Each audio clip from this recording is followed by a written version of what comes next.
What's good, everybody? It's Big Game James. We in these streets. Made a video earlier today. We in the dark because, man, our electric went out at my store and the store next to us. So basically, we down for the count today. Had to send a couple of my associates home. You feel me? I had to hold it down till we close here in about an hour. So hell, well, I ain't got nothing else to do. Can't nobody come in and get nothing. So guess what? Might as well do a quick show. So here's the thing. I want to probably drop a couple more videos a day.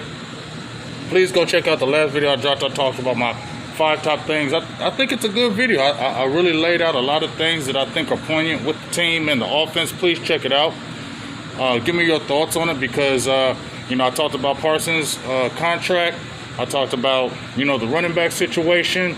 Talked about Joe Milton. We'll be looking at that backup. Talked about Tyler Guyton and Mozzie Smith for 4, and the 5th was coaching staff. So please check it out. I think it's a good video. This video I'm about to drop right now, I just saw it. John Machado just posted this from Big Duke. They're doing the offensive O-line masterminds, their camp that they do, because, they got the defensive camp for the DENs and, attacking the quarterback and that. Now they built up that O-line masterminds, and I know Big Duke is one of the forefathers of it, and he's been the guy, right? Big Duke has been the guy for a long time. He was actually on the show, The Final Word, probably about 3 or 4 years ago. It's been a while, but he had a lot of great takes, good talk. I asked him a couple questions. I remember I challenged him on a few things, especially Connor McGovern. I remember me and Big Duke went back and forth on Connor McGovern because everybody was hating on him. I said he wasn't that bad of a player. And I said that I thought he was better than what everybody was saying. And it turned out he ain't had a bad career. Just saying. So anyway, I've been talking to y'all about the Big 3, the new Big 3. Go check out that video. I thought it was a really good video with Tyler Booker, Tyler Smith, and Cooper Beebe. And that's the new Big 3 to me. They got the Big 3 out there in basketball. This is the Big 3 out here. I said but the most important part of this offense is going to be Tyler Guyton. You already said here what he said. He said, I need to step up. I need to take my game to another level. I was a little immature. I wasn't ready.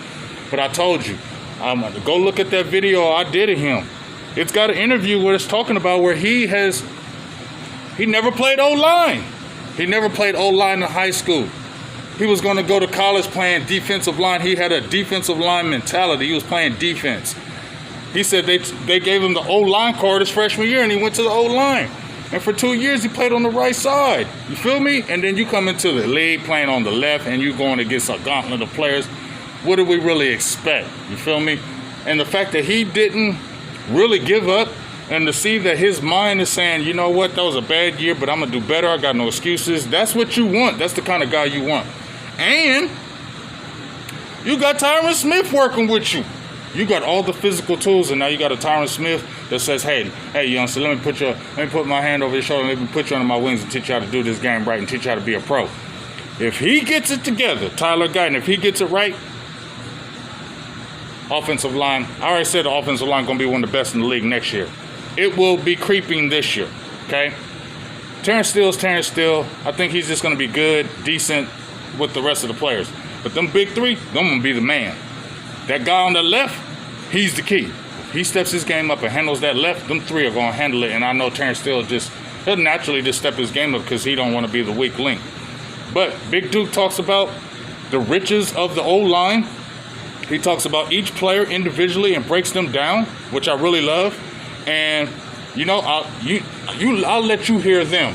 If you haven't heard it, Big Duke Manyweather talking about the Cowboys offensive line says it's been a long time since they had an O-line like this, right?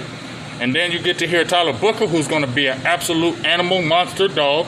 And then you get to hear Tyler Smith, who's just going to continue to get better. And boy, I'm not an O-lineman, but this O-line about to be nasty, dog. And you know it. We all know it. Everybody know it. This is how you build it. And the Cowboys had a dope offensive line before, and the one thing they are about them is them trenches on that O-line. They can't get it together on that D-line, even though that D-line going to be okay if we can get that D-tackle. But check out what they got to say. Let me know how you feel in your comments, and then I'll talk about another player that's on the bubble right now heading into camp. And I talked to a few people, and they said there's a role for him. A lot of people say it ain't. make sure you check out this video because it's already been talked about, but it ain't been talked about for me. All right, so here we go. Check out Big Duke Manyweather and then Tyler Booker and Tyler Smith talking about the O-line Masterminds camp. What's going on right now? Big Game James, peace. Let me know. First, let's start off with what they did this offseason. Not just the draft, but who they've signed as free agents, who they have coming back. This is the deepest and most talent-rich in terms of quality gap that I've seen the Cowboys have in a long time in the offensive line room, you know? In the last couple of years, you lose a Tyron Smith, you lose a Tyler Biotis, you lose a Zach Martin, but you gain a Tyler Guyton, you got a more mature Tyler Smith, you got Cooper Beebe that's coming into his own, and then you draft a Tyler Booker, who, in my opinion, brings a lot of the same traits and characteristics as Tyler Smith. I expect those three interior guys to be about as physical as they come to really push the point. Worth noting, I think Terrence Steele had a really great offseason this year. He looked like, to me, that he had his spring back in terms of his legs, 2 years removed from the horrific knee injury that he had. So I expect him to take another leap. You know, a couple of years ago, he was an elite run blocker. This year, he got back to that, struggled a bit in pass protection, just what he was doing with his hands and what he was asked to do.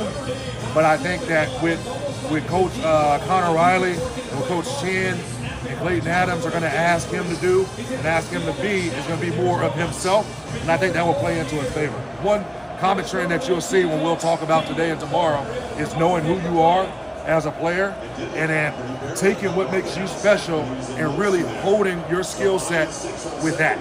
Not trying to do things that you can't replicate. So being able to do the things that you can replicate over and over again.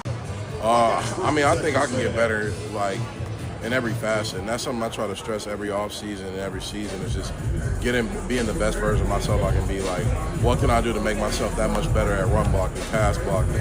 You know, what can I do in the film room to make myself that much better at play diagnosis, like diagnose how people are going to move and how people react to certain situations. So I think, and Zach told me best before he retired, he said always be an ascending player, and that's something that truly I'm trying to exemplify. I just want to get better. I mean, I want to stay having that attitude that, you know, I need to get better. Like, you got to prove yourself every day. Like, you're accountable to that. So that's something I believe. So. It's been a lot of fun. You know, you just got to think a little bit more, but at the same time, it makes your technique better because you're a lot more cognizant of what you're doing, why you're doing it. And then it's not too hard because my freshman year at Bama, there will be every game that I played my freshman year, I'll do 2 drives at left guard and 2 drives at right guard. So shout out to Coach Saban and Coach Wolf and for getting me ready for the NFL. How much are you looking forward to getting out to California and finally getting the pads on? I'm very excited about training camp. I'm very excited to go put the pads on and really see how I'm really excited for the opportunity to get better, you know, because I know there's going to be things I have to work on, things I'm going to have to get better at, things I'm going to have to learn, and I'm just very excited to go through the whole process and learn.